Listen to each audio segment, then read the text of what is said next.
Good morning everyone, আবার একটা নতুন ব্লগে তোমাদেরকে ওয়েলকাম করছি। আর আজকে শনিবারের ব্লগটা তোমাদের সাথে শেয়ার করছি। ঘুম থেকে উঠেই আগে কিচেনে এসে কড়াইটা বসিয়ে দিয়েছিলাম যে ব্রেকফাস্ট বানাবো, আর কড়াইটা গরম হতে হতে গিয়ে ব্রাশ করে চলে এলাম। আজকে ব্রেকফাস্টে বানাচ্ছি নোনতা সুজি, উপমাও বলতে পারো। আর আমি না প্রচুর বাদাম দিই, আমার বাদাম ভীষণ ফেভারিট, তাই জন্য দেখতে পাবে খালি বাদাম আর বাদাম। যাই হোক, আমার আবার রান্না করতে গেলে জানো তো একটা সমস্যা হয়। সেই সমস্যাটা আবার তোমরা যদি শোনো তোমরা হয়তো হাসবে, আবার কেউ হয়তো রিলেট করতে পারবে। আসলে ব্যাপারটা কি হয় বলো তো, কিছু কিছু রান্না আমি অনেক দিন পর পর করি, তো যখনই অনেক দিনের গ্যাপ হয়ে যায় তখন সেই রান্নাটা করতে গিয়ে না ভুলে যাই যে কিভাবে করতে হয়, তখন আবার নিজের মতো একটা নতুনভাবে করি। তো সেই জন্য একবার এক এক রকমের টেস্ট হয়। তো আজকেও তাই হয়েছে, অনেক দিন পরে উপমা বানাচ্ছি, তাই মাথা থেকে না বেরিয়েই গেছে যে আগে বাদাম সুজি এগুলো আলাদা আলাদা করে ভেজে নিতে হবে। আমি না কি মাথায় এলো কে জানে, সুজি বাদাম সব একসাথে ভেজে নিলাম। যাই হোক, খেতে খারাপ হয়নি, ঠিকঠাকই হয়েছিল। তো এবার আমাদের খাবারটা বেড়ে নিচ্ছি, আর এই ফাঁকে না রিহানকেও খাইয়ে নিয়েছি। যেহেতু সকালে উঠতে দেরি হয়ে যাচ্ছে, সব কাজে জানো তো দেরি হয়ে যাচ্ছে, ইভেন রিহানকে খাওয়াতেও দেরি হয়ে যাচ্ছে। তো পিঙ্গল বলল ব্রেকফাস্ট পরে করবে, আগে ও ঘর ঝাঁটা দেবে। ঘর এত নোংরা হয়ে যাচ্ছে জানি না কেন, শীতকালটা গোটাটাই তো জানলা দরজা বন্ধ থাকতো, তা সত্ত্বেও গোটা ঘরে এত ধুলো হয়ে যায় না, অবাক লাগে। তো রিহান তো চুপ করে বসবে না এক জায়গায়, ওই জন্য ওকে 10 মিনিটের জন্য টিভি চালিয়ে দেওয়া হয়েছিল। তো টিভি দেখতে দেখতে পিঙ্গল ঝাঁটাটা দিয়ে নিয়ে ও আবার পিঙ্গলকে যদি দেখে ঘরের কাজ করতে তাহলে আবার টানতে শুরু করে, মানে কোনো কাজ করা যাবে না, ওর পাপাকে শুধু ওর কাছেই বসে থাকতে হবে, এই হচ্ছে ওর ডিমান্ড। ওর আমাকে কোনো দরকার নেই। হ্যাঁ, পাপা যখন মানে ঘরে থাকে না বা অফিস করে অন্য রুমে, তখন আমাকে একটু দরকার পড়ে।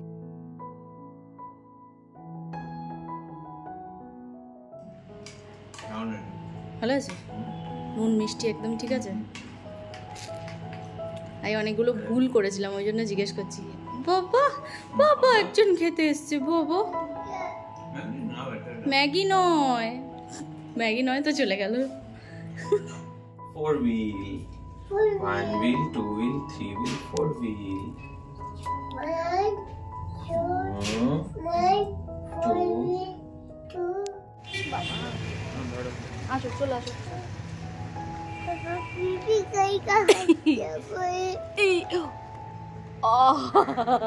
সরি, একটা হাম্পা দিতে তো বাবা, একটা হাম্পা, আরেকটা হাম্পা, একটা হাম্পা। তুমি দাও আমার গালে, গালে দাও, দেবে না? মামাকে একটু আদর করে দাও তো। আর বুবু ফ্রেন্ড আদর করে দেবে, কিন্তু মামাকে একটু আদর করে দাও। ববলে ও আদর করে মন ভরে না, একদম মন ভরে না। ব্রেকফাস্ট করে নিয়ে আমরা একটুখানি বেরিয়ে পড়েছি, সামনেই একটা স্যালন রয়েছে, ওখানে যাব রিহানের হেয়ার কাট করাতে। ওর চুলটা খুব বড় হয়ে গেছে, তো ওই জন্য প্রচণ্ড ঠান্ডা লেগে রয়েছে, তো সেই কারণেই চুলটা একটু কাটিয়ে দেবো। এইটা তোমাদেরকে দেখিয়েছি কিনা জানি না, তো ভাবলাম আজকে আরেকবার দেখিয়ে দিই। খুব সুন্দর একটা গাড়িতে ঝোলানোর জন্য পিঙ্গল অর্ডার করেছিল, যেটা দুদিকে রিহানের ফটো রয়েছে, একটা একা আর একটাতে আমাদের সঙ্গে। এত সুন্দর লাগে, সব সময়তে গাড়িতে উঠলেই ওটা দেখতে পাই ছোটবেলার মুখটা, খুব ভালো লাগে। তো আমরা চুল কাটতে এসে দেখলাম সালনে ভিড় রয়েছে, তো অত ভিড় দেখে ভাবলাম ভিড়টা একটু কমুক, ততক্ষণে আমরা অন্য কাজ সেরে আসি। রিহানের কয়েকটা পাসপোর্ট ফটো দরকার, তো সেই ফটো তোলার জন্য আমরা চলে এসেছি একটা দোকানে। আর ওখানে গিয়েও দেখতে পেয়েছে ডাইনোসর, ছোট ছোট ডাইনোসর, তো সেগুলো কিনবে বলে জেদ ধরেছে। তো যথারীতি আমরা কিনে দিয়েছি, আর ওকে ওখানেই খুলে দেওয়া হয়েছে, কারণ ও নেবে বলেছে ওগুলো। তো এই ডাইনোসরের প্যাকেটটা কিনতে গিয়ে আজকে একটা অদ্ভুত অভিজ্ঞতা হলো, আর তার সাথে ঠকেও গেলাম। তো ভাবলাম তোমাদের সাথে শেয়ার করি, তাতে তোমরা অনেকটা হয়তো সজাগ হতে পারবে। তো কি হয়েছে বলো তো, প্রথমে ডাইনোসরের প্যাকেটটার আমরা দাম জিজ্ঞেস করেছি, তো দোকানদার বললেন ওটার দাম 63। তো আমরা বললাম ঠিক আছে, একসাথে বিলিং করিয়ে নেবেন। এবার যখন বিলিং করতে গেছি তখন উনি প্যাকেটটা দেখে বলছেন না 63টা না একটা কোড, আমাদের অনেক জিনিস একসাথে আসে, তো সেই কোডটাই লেখা আছে, এটার অ্যাকচুয়াল দাম হচ্ছে 199। তবে যেহেতু বাচ্চা নিয়েছে, খুলে দিয়েছেন, আপনারা 150 দেবেন। তো আমরা তো শুনে অবাক, প্রথমে যেটার দাম লেখা রয়েছে 63, উনি একবারে মানে সুন্দর মিথ্যে কথা বলে দিল যে ওটা 63টা কোড লেখা রয়েছে এবং ওটার দাম 150 টাকা। তো এত বাজেভাবে আমরা ঠকে গেলাম না। তো তোমরা কিন্তু একটা জিনিস মাথায় রেখো, কোনো জিনিস দোকানে কেনা হলে আগে টাকা দেবে, তারপরে সেই জিনিসটা খুলবে, আগেই খুলবে না। না হলে এরকম ঠকে যেতে পারো। যাই হোক, স্যালনে আমরা চলে এসেছি, এখনও একটু ভিড় রয়েছে, তাই ওয়েট করছি। ওর চুলগুলো দেখেছো কত বড় হয়ে গেছে, তাই একটুখানি দেখিয়ে দিলাম যে কতটা কাটতে হবে। যদিও আমি যতটা বলেছিলাম তার থেকে একটু বেশি ছোট হয়ে গেছে। আর আমার না ফিল হয় যে ওর বড় চুলেই ওকে ভালো লাগে দেখতে, ছোট চুলে মুখটা এত বেশি শুকনো লাগে। একেই তো লম্বা হচ্ছে দিন দিন, তো তাতে কি হচ্ছে বলো তো, রোগা হয়ে যাচ্ছে, গালগুলো একদম শুকনো শুকনো লাগে। আর ছোটোবেলায় কি সুন্দর গবলু গবলু ছিল, গালগুলো বেশ ঝোলা ঝোলা ছিল, খুব ভালো লাগতো দেখতে। এখন চুল কেটে দিয়ে কেমন একটা শুকনো শুকনো, দেখো তোমাদেরও দেখলে কিরকম লাগবে আমি জানি না, তবে আমার সামনে থেকে দেখে একদম ভাল লাগছে না। তবে কি করব, চুলটা একদিকে সুবিধা যে কয়েকদিন পরেই আবার বড় হয়ে যাবে, তখন আর প্রবলেম হবে না। প্রথমই একটু দেখতে ওরকম লাগে। তো এই রিসেন্টলি আমি বাড়িতে কাটা বন্ধ করেছি, এই লাস্ট 2 বার না এইখানেই আমি নিয়ে আসছি। বেশ সুন্দর এই দাদা কেটে দেয় একদম, মানে রিহান একটুও কাঁদে না। তো এখানে খুব সুন্দরভাবে ওকে চুল কাটানো হয়। তো আশা করছি এরপর থেকে আর আমাকে বাড়িতে কাটতে হবে না, গোটা ঘর চুলে ভরে যায়। বকবে তো সবাই, বকবে, তাহলে আমার কোলে চলে আসতে হবে। এখানে বসো চুপ করে, পাপাও বকে দেবে কিন্তু। বাবা একদম স্টিয়ারিং ঘোরায় না।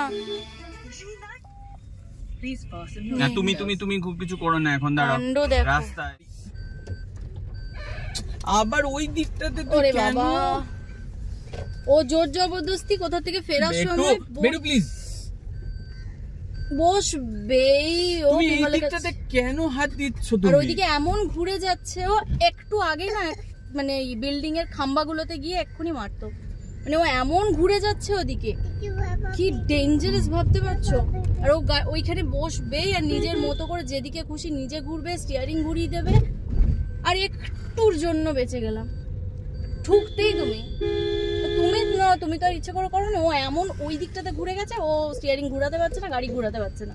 সোজা যাবে, সেখানে বাঁ দিকে গিয়ে ঢুকিয়ে মেরে দিত। কত বড় বাস দেখেছো? চলে পাপা, মামার কাছে চলে। দেখি একবার মুখটা দেখি কেমন লাগছে, একবার মুখটা দেখি। ই বাবা, পুরো ছেলে লাগছে তো। কি হয়েছে, কেন তুমি নিচে শুয়েছো? হ্যাঁ, তোমার ঠান্ডা লেগেছে না? ওঠো, চলো ঘুনু পাড়ি দেবো, চলো মুখ ধুয়ে দিক পাপা, চলো চলো ওঠো। শোয় না, নিচে শোয় না বেটা।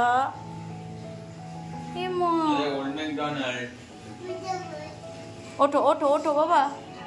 স্যালন থেকে ফিরতে আমাদের বেশ দেরি হয়ে গেছিলো, আর এসেই আগে ওর খাবারের ব্যবস্থা করলাম। তো খেতে সেই জন্য ওর না ঘুম চলে এসেছিল, আর এত ইরিটেট হচ্ছিল, তাই জন্য যা পারছিল তাই করছিল। চাদর শোকাতে দিয়েছিলাম, মানে কাঁচা চাদর, সেটাকে নিয়ে এসে খেলা করছিল, সবজিগুলো সব টেনে বার করেছে। তো এইসব দুষ্টুমি করছিল, নিয়ে ফাইনালি ওকে জোর করে নিয়ে গিয়ে ঘুম পাড়িয়ে দিলাম। এগুলো সব গুছিয়ে টুছিয়ে নিয়ে আমি ভাবছি রিহানের সাথে একটুখানি ঘুমিয়ে নেব, কারণ বিকেলে আজকে একটা বার্থডে পার্টি রয়েছে। তো সেখানে যেহেতু যেতে হবে, ওই জন্য ভাবছি একটু ঘুমিয়ে রেস্ট করে নিই, তাহলে বিকেলে ভালো লাগবে। জিন্সের প্যান্ট পরবে? না রেডটা পরে দি, রেডটা। ব্লু জিন্সের প্যান্ট পরবে কেন? রেড প্যান্টটা পরে দি। না রেড প্যান্ট পরো। কি সুন্দর রেড কালার।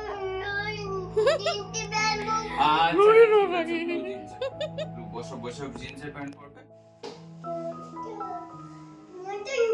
নতুন জামা, পাপা নতুন জামা পরেছে।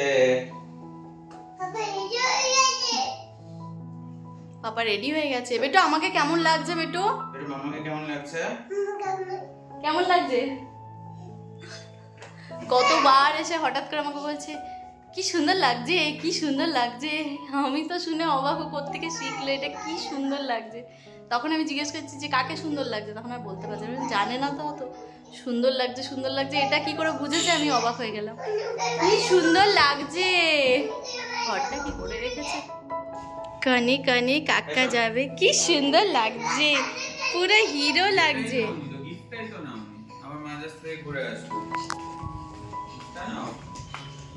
সিরিয়াসলি গিফটটাই নিতে ভুলে গেছি। ধরো একবার দেখিয়ে দিই, একটু গিফটটা বার করো। কি সুন্দর কিউট মতন একটা ফ্রক। খুব কিউট।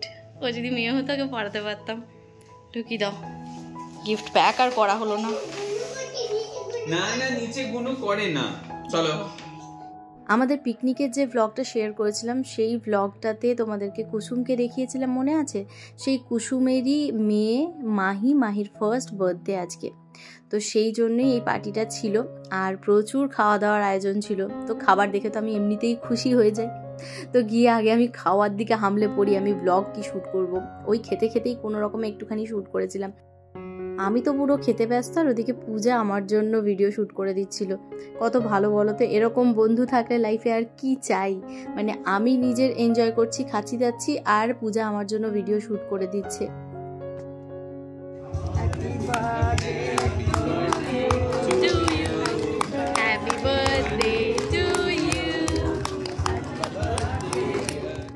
খাওয়া দাওয়া complete, cake cutting complete, cake খাওয়া কমপ্লিট, মোটামুটি সব কিছু কমপ্লিট হয়ে যাওয়ার পর আমরা তো প্রচণ্ড নাচ শুরু করে দিয়েছিলাম। মানে পূজা এতটাই জলি না যে পূজা সেই কিছুতেই ছাড়বে না। আমি তো অতটা নই, আমি একটুখানি চুপচাপ ধরনের, তো আমি নিজে চুপচাপই ছিলাম, কিন্তু পূজা কিছুতেই ছাড়বে না।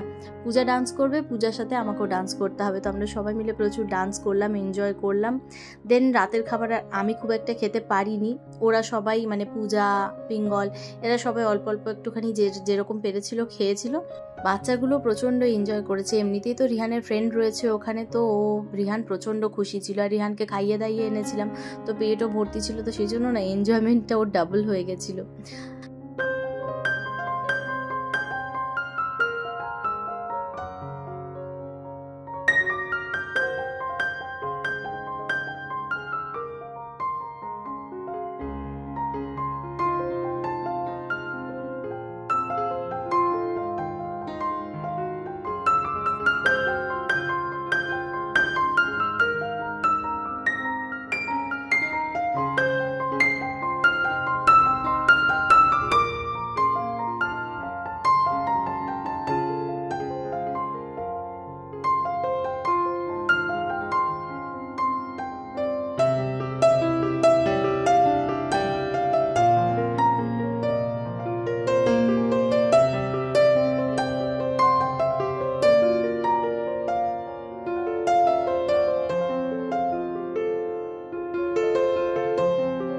তো আজকের বার্থডে পার্টিটা সবাই মিলে প্রচণ্ড এনজয় করেছে। আর ওখান থেকে বেরোতে দেখো আমাদের রাত 12টা বেজে গেছে, আর রিহানেরও না প্রচণ্ড ঘুম এসে গেছে। তাই বাড়ি গিয়ে ভিডিওটা আর কন্টিনিউ করবো না। আশা করছি আজকের ব্লগটা তোমাদের ভালো লেগেছে। ভালো লাগলে লাইক, শেয়ার, কমেন্ট আর চ্যানেলটা সাবস্ক্রাইব করো। টাটা।